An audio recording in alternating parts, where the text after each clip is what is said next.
Dalawang lalaki kasama na dyan ang isang Amerikanong retired US Navy patay sa kamay ng isang lalaking may matinding pinagdadaanan at lulong sa droga.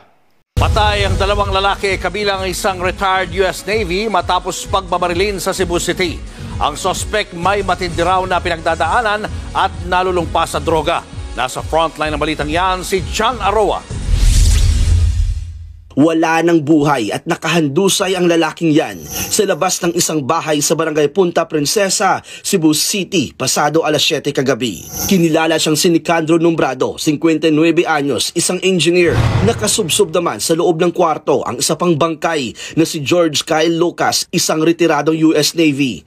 Ang dalawang biktima pinagbabaril ng kanilang kapitbahay na si John Kevin Asha. Sa investigasyon ng pulisya, binuksan ni Nombrado ang gate ng compound para papasukin ang isang pumaparadang jeep. Nang bigla raw pumasok sa gate ang nag-aamok na suspect, bit-bit ang 3 taong gulang niyang anak.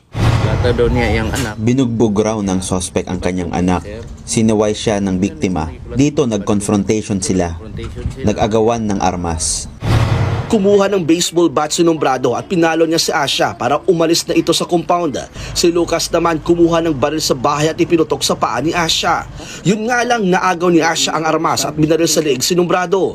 Sunod niyang hinabol si Lucas sa tumakbo sa loob ng bahay at binaril ng 4 na beses. Tumakas ang suspect pero nahuli rin ng mga pulis kalaunan.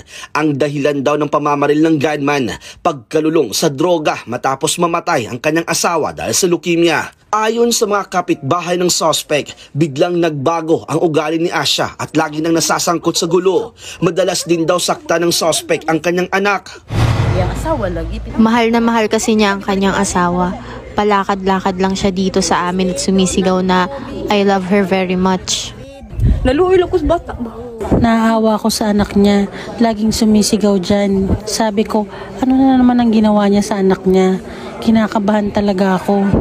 Kung may galit o problema kasi yan, sa bata niya binubuntong. Mahaharap ang suspect sa kasong double murder. Ito nga ang sinasabi na wala talagang magandang maidudulot ang paggamit ng ilegal na droga. Nakakalungkot na yan ang nangyari sa isang dayuhan na bumisita o naninirahan sa bansa natin. Tapos ang anunsyo ng PNP na bumaba daw ang crime rate sa Pilipinas. Pero pagbukas mo ng balita ay puro patayan ang bubungad sa iyo, holdapan, hostage or mga nawawalang bata.